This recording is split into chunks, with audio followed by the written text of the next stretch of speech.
ঘরে বসে বসে ভালো লাগছিল না, তাই মনে হলো যে একটু কোথা থেকে ঘুরে আসি। তখন একটা বন্দুক নিলাম এবং ঘর থেকে বেরিয়ে পড়লাম। যখন বেরোলাম তখন আমাদের কোনো প্ল্যানিং ছিল না, আর যেই আমাদের রুম থেকে বেরোলাম, মানে ঘর থেকে বেরোলাম, হঠাৎ আমাদের প্ল্যানিং হয়ে গেলো যে চল ভাই পুরী থেকে ঘুরে আসি। আর যে প্ল্যানিং হলো, আমাদের যে নিয়ারেস্ট রেলওয়ে স্টেশন আসানসোল, সেখানে গেলাম এবং ট্রেনে উঠে পুরী চলে এলাম। এই যে দেখো এখন এই যে রাতের বেলায় পুরীর ভিউ, এই যে দেখছো, মানে অসাধারণ একটা ভিউ। আর এই ভিউয়ের মাতো নেই, মানে বলে বোঝাতে পারবো না। আর হাওয়া, এই যে ঠান্ডা ঠান্ডা হাওয়া, আর এই যে দেখো সমুদ্রের যে ঢেউ, তোমরা হয়তো দেখতে পাচ্ছ না, কিন্তু যাই হোক ফিলটা কিন্তু সলিড লেভেলের আসছে।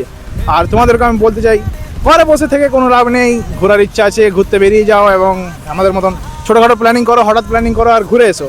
আর তোমরা যদি পুরী ঘুরতে আসো, তো তোমাদের মানে বাড়ি থেকে নিয়ারেস্ট লোকেশন মানে রেলওয়ে স্টেশন কোনটা পড়ছে সেটা আমাকে কমেন্ট করে জানাও। আর আমরা এখন কিছুক্ষণ এই পুরীতে মাতনি করবো। এখানে দেখছো অনেক অনেক লোক আছে, প্রচুর পরিমাণে লোক আছে, প্রচুর পরিমাণে লোক। তোমরা হয়তো দেখতে পাচ্ছ না রাতের অন্ধকারে, কিন্তু আমরা এখন কিছুক্ষণ এখানে এই সমুদ্র সৈকতে মাতনি করব এবং তারপর এখান থেকে আমরা চলে যাব জগন্নাথ পুরী টেম্পল দর্শন করতে। এখান আমাদের এই হোটেল থেকে কত কিলোমিটার হবে? 5 কিলোমিটার না, ওই 4-5 কিলোমিটার হবে।